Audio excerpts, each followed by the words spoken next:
What's up guys, Cliff from the Sunday Drive, and today we're going to be showing you how to swap out the front axles on your 14 to 18 Silverado, so stay tuned.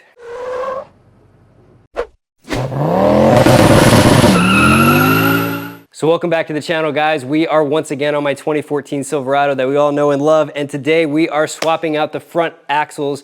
Now while I'm working on this 14, this will be applicable to a lot of model years, not only this generation Silverado, but a lot of the past generations as well. It's very similar. GM hasn't done a lot of different changes with the front end suspension, so this guide should at least point you in the right direction. I went with GSP axles. They're a little bit heavier duty than the stock version, and we'll see how they hold up over time. If I run into any issues, I'll be sure to let you guys know. As always, parts and tools will be down in the description, and that really does help us out and help us keep making videos like this for you guys. These have been on my shelf for a year. I have a road trip coming up in a couple days, so let's get these put on so I don't get stranded. So why are we replacing the axle on my truck, or why might you want to replace the axle on your truck? Well, if your axle broke in half, you'll need to replace it. But hopefully you can catch any issues before that happens. One telltale sign of your front axles going bad is a thunk, thunk, thunk, thunk sound at low speeds when turning turning in either direction, left or right.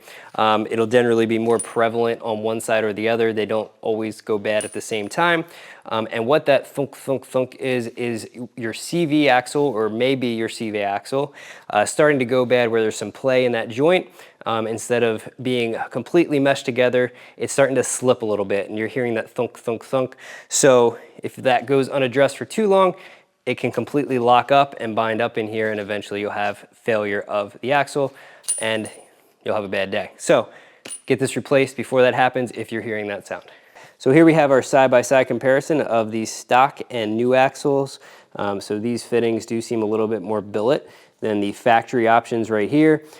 Also found out we have a 35 millimeter nut on the factory option, while this one upgraded to a 36 millimeter nut. But otherwise, they're the same dimensions. It's gonna fit, and hopefully this holds up a little bit better than the factory one did over time, and we'll see how she does. So if you guys are on this video, you may have already watched another very popular video showing how to do this, but it is not showing all the steps, and you probably got frustrated and started searching for another video and found ours. So not to worry, in our video, we are gonna go through every single step necessary to do this job. Now, when I did the wheel hub upgrade last year, almost a year ago, I added these metal caps on. Now I already did this job over on the passenger side and filming it on the driver's side for you, and what I found is there is no way to get this thing off, at least that I was able to do, without drilling a hole through the middle and prying it off. So if you ever plan to add these on top, which it doesn't hurt to do, it helps keep corrosion and stuff out of the axle, but it's almost impossible to fit anything in here. I was taking the thinnest screwdriver I had trying to pry that off, and it was not working. So I drilled a hole through here, got a 90-degree pick tool like this that's nice and heavy duty, and I started prying it off like so. And you can see it's actually a pretty thin metal. I'm actually able to punch right through it if I pry too hard. But if you take your time and work your way around, you'll get a little bit of a gap, which we have right now. Now the truck does not come with these from the factory, at least mine did not. I don't know if later generations did, but this is an OEM part. So when I did the wheel hubs, I asked if there was one I could install, and they did have a part. So we got that installed at that time, but good luck getting it off. So I got this prepped a little bit off camera for you guys, and now I'm just gonna work around the edges to get this pried off, but definitely one-time use. So if you want to be running it, have a new one. I am just going to leave it off because I did not have another one handy. I thought I was going to be able to pry it off, but there we go. And there is the axle nut that we need to get to. The factory axle nut on my truck is a 35 millimeter, while the new axle nut that came with the GSP axles is 36 millimeters. So keep that in mind. It's always a good idea to break these free by hand, and in order to keep this whole assembly from spinning, you can take a drift pin such as this and stick it into the end of the side of your caliper here and into your rotor, and that'll lock up inside the vanes to hold that steady. Now, this was only installed about a year ago. I know it's not corroded on there, and last year I was able to impact this off with no problem, even with the truck being over 10 years old, or almost 10 years old at the time. This is gonna be loud because even once this breaks free and is loose, it's still gonna need to impact all the way off. I believe this nut stretches potentially a little bit, which is what helps lock it in place, and that's why this always needs to be replaced every time you change your axle out. So got my impact set up here with the 35.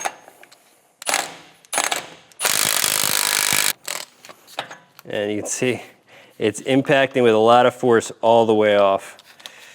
So I was just checking it because this one's taking a while and wanted to make sure everything was okay in there, but as you can see, she's almost off. There we go. There is a washer in here. I'll get that off in a second. The new axle, you're no longer gonna need this washer because it comes with a larger flange style nut that has basically a built-in washer into it. Before starting recording, I did go ahead and remove the belly pan that's under here. It's 4 10 millimeters and 2 15 millimeters, and that's gonna give us a little bit better access to the axle back here. Now, some videos don't show doing this, but it is absolutely necessary. We do need to remove the strut on both sides, so we're gonna remove the 2 15 millimeter bolts that are connecting the strut to the lower control arm. Very good idea to hit these up with some PB Blaster, so I did that before we started recording. So these are ready to come out. Before going back up top to finish removing the strut, I'm gonna go ahead and remove the axle from the diff. So these are held in by 6 15 millimeter bolts.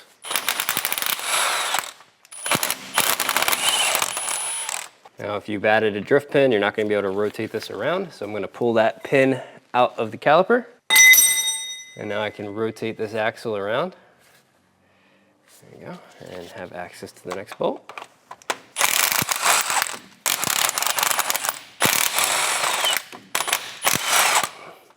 Now there's a little bit of a lip in the axle that sits inside of the diff right here, so it shouldn't fall out, but do be careful because it is loose now.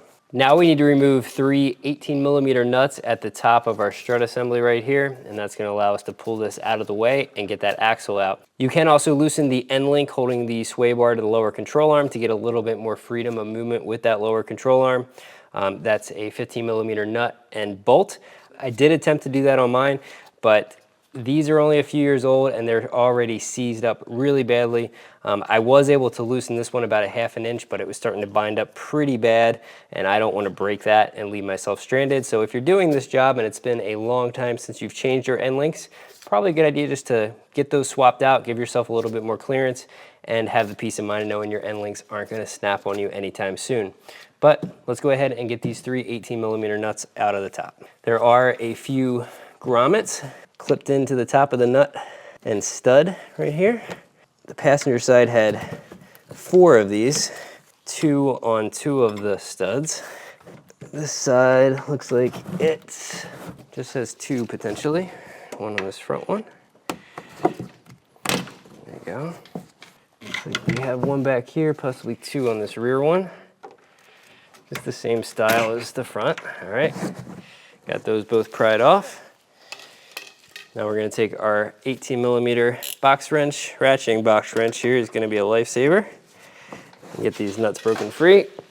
Okay, there's 1, there's 2, and there's 3. Now we can get these out. If you want, you can get at these from the top with a power tool if you don't mind working around some stuff, but this doesn't really take that long. And it's easy to access right here from the side. All right, first nut removed. Get this back one here and leave the front easy one for last. Not that any of them are really that hard.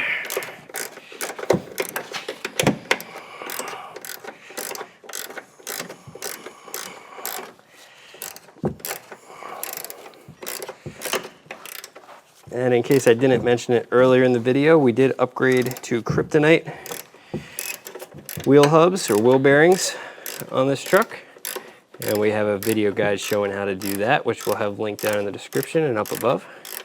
We also have a lot of other videos on this truck, including the full AFM delete, drive shaft upgrade, shore cool upgrade, many other modifications, as well as just regular maintenance. So be sure to check out that playlist.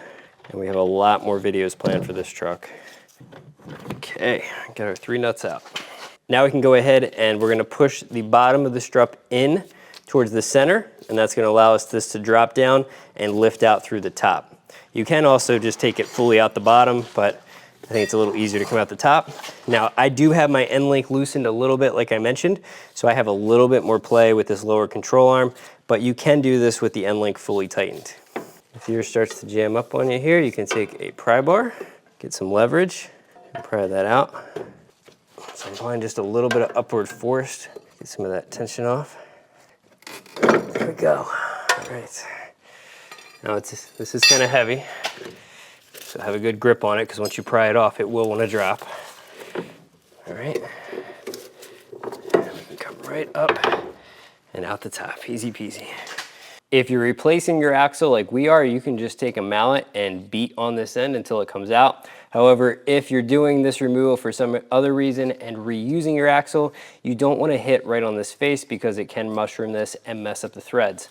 So instead, you can take the drift pin that you were holding your rotor with and set that right in the center and give this a nice few love taps.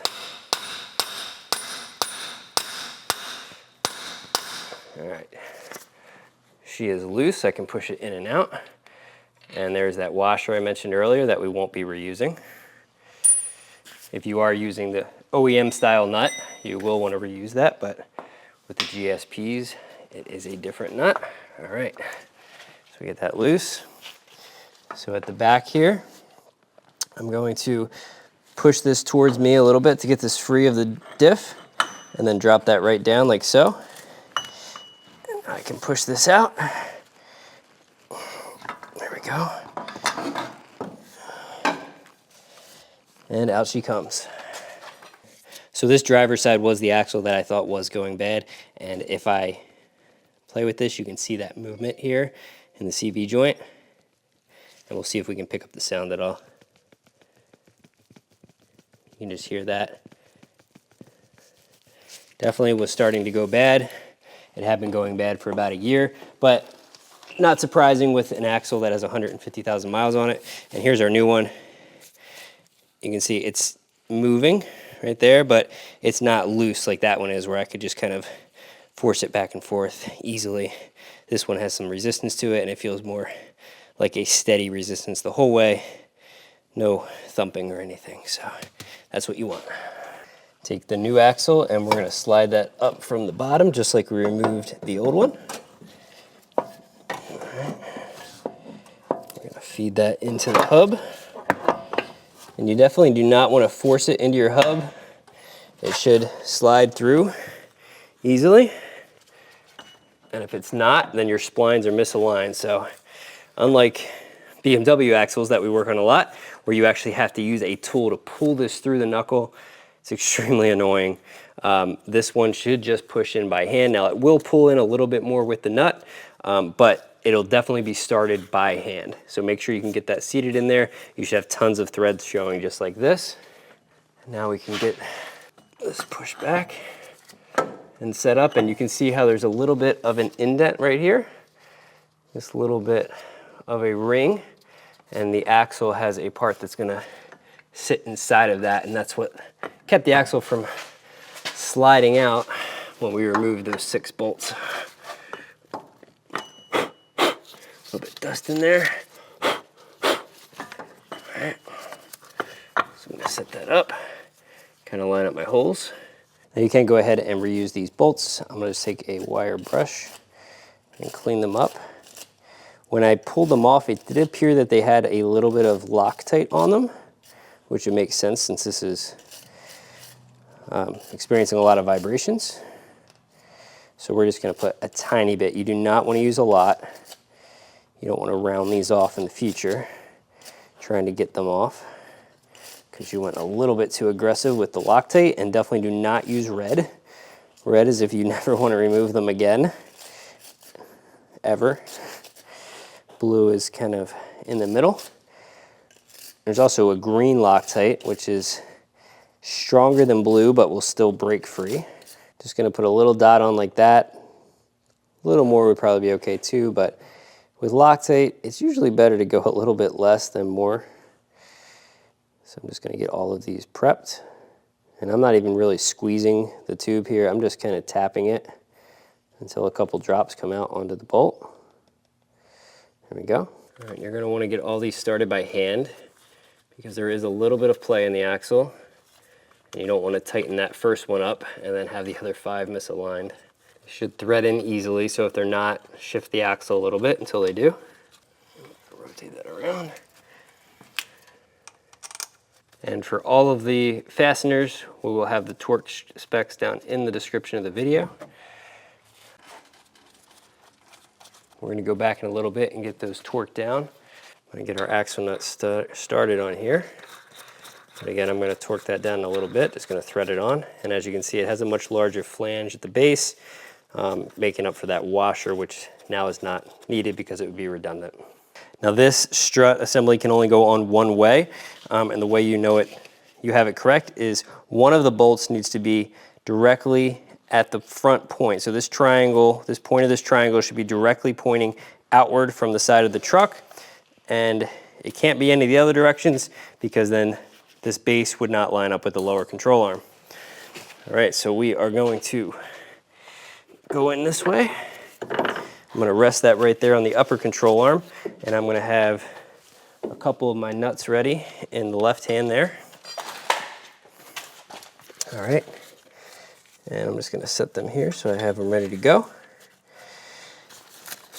And we're gonna feed this down through the control arm. All right, my other hand underneath. And then we're gonna go up into this strut mount right here. Now there is some play in these holes. All right, so now that I have it up in there, I can get a nut started so that I don't have to hold all that weight. All right, I got a couple of the nuts started. Now I'm gonna recommend getting the 2 bottom bolts tightened down first before you tighten these top ones, because this could be twisted slightly and then you won't be able to get the bottom bolts back in. So now we just have to force this up and over onto the control arm. So I'm gonna push down on the rotor here and muscle that up in there. Now again, on this side, I do have the sway bar end link loosened slightly, and if you have that completely disconnected on both sides simultaneously, that is gonna make getting this on and off a lot easier. Now these are the 2 bolts that we removed. I'm gonna go ahead and again clean these up with a wire brush. Now you'll notice a lot of corrosion down here. Oh, my glove is ripped. This part does not actually thread into anything, which is why this is all dirty. It's just kind of hanging out there inside the lower control arm. This is the part, well really this part, the cleanest part is the part that threads in. So we really just need to make sure the threads there and above are nice and clean. Now this may be a little controversial, but up in the Northeast, where we deal with corrosion, I like to put just a little bit of anti-seize on these to make sure that the next time I go to work on my truck suspension, which probably won't be too far in the future because these shocks are original, and we definitely want to have a video coming out for you guys shortly on how to swap those out. I want to make sure that these bolts are not going to be frozen in here or break. Now, as you can see, there's a lot of play up top because the holes are oversized, and you're gonna need to wiggle this around until you get that bolt to go through. All right, so I got that one started, and I got the other started. Now I'm gonna snug these up with the impact, but I'm gonna put the impact on its lowest setting, which I believe is only 25 foot-pounds, and then we are gonna finish tightening these up by hand. Now this bolt is still very loose. There's a 1/2-inch gap, so I'm gonna take it until the bolt touches. All right, now we're gonna go back and tighten these up by hand. But before we do that, we're gonna get our 3 nuts up top snugged up. And just like these bottom bolts, I like to put just a dab of anti-seize on these guys. Now just like Loctite, you don't wanna use too much anti-seize, but I like just to put a little bit in there. And yes, I know this isn't on the threads, but it will spread out to the threads once I put it on the bolt. And this is just gonna make getting these off in the future that much easier. But you do have to make sure you snug them well, and keep in mind anti-seize can modify the torque spec, so don't over tighten them. And that's why it's a bad idea to use anti-seize on spark plugs, because you can end up snapping them off from over tightening them. Plus, modern spark plugs have new coatings that do not need anti-seize, like the ones did back in the day. Grab our 18-inch box wrench and snug these up.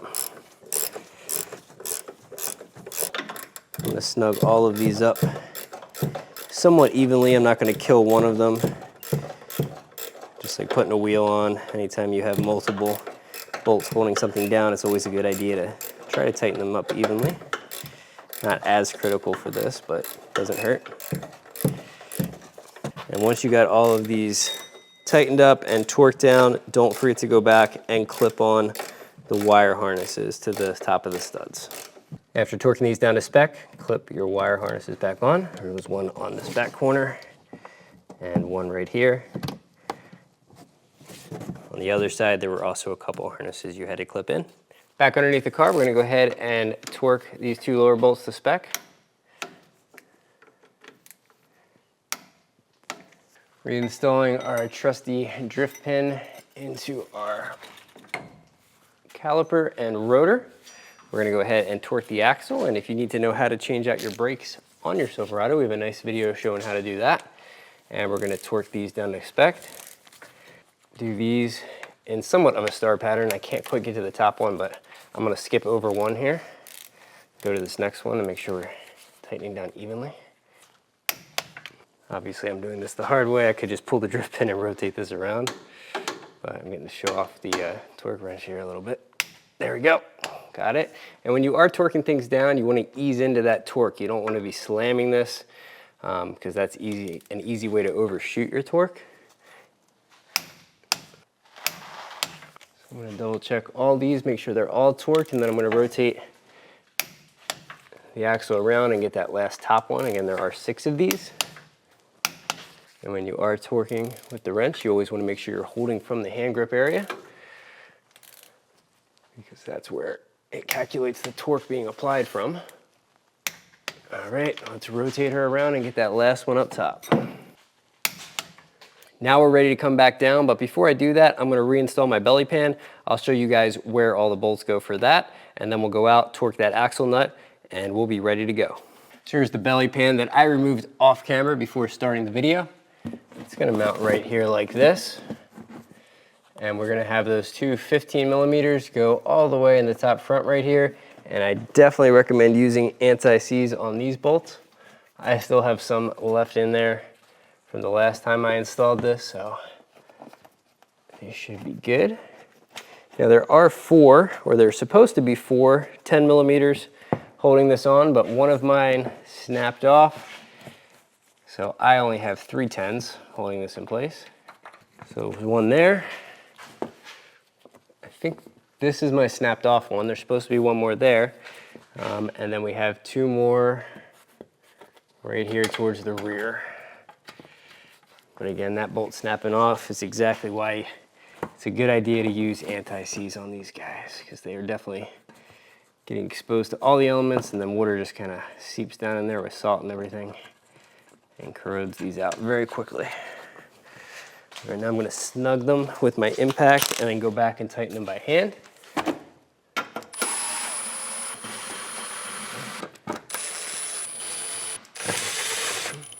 And in case you're wondering, no, this is not a factory color. Yes, it is a Toyota color. It is a wrap that we did on the truck. If you're interested in having your vehicle wrapped, definitely shoot us a message. That's what we did at our shop here. And we'll be slowly publishing other videos on the channel that kind of highlight some of the wraps that we do. But I'm really happy how this turned out on the truck. It's starting to get dirty though. I daily drive this thing and it's been on here for a couple years, so almost time to get refreshed and throw something new on. But belly pan is back on. Let's lower it down and torque down that axle nut. Before torquing this down, I'm going to snug it up against the hub here. As you can see, there's almost an inch of play. I can easily push this in and out right now by hand. So I'm gonna pull that all the way out. So we're gonna impact this just until the point where it touches, and then we're gonna go with the torque wrench and torque it down. Again, hearing protection is recommended. All right, there we go. And you can even hear the tone difference in the impact.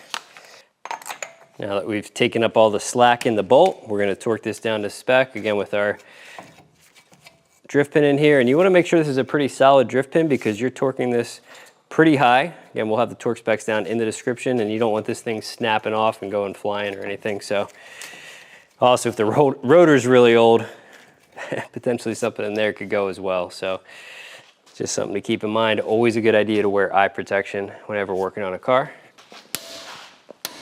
And there we go. That is how you swap the axles on your 2014 Silverado. So there you go, guys. That is how you replace the axles on your 2014 Silverado 4x4. Again, this applies to many model years and vehicles from the GM family. We hope you found this video to be helpful. Again, if you go through our links in the description for parts and tools, it really helps us out. Doesn't cost you guys anything extra and helps keep motivating Pete and I to bring content like this to you guys. So if you enjoy our content, please support the channel by going through our links down in the description. Again, we hope you enjoyed the video. We have a ton of content up on this truck. I'm not even sure where we're at, probably 50, 60, maybe even 70 videos, and we have more in the works, as well as lots of other vehicles on the channel. So please hit that subscribe button, and we will see you back in the next video.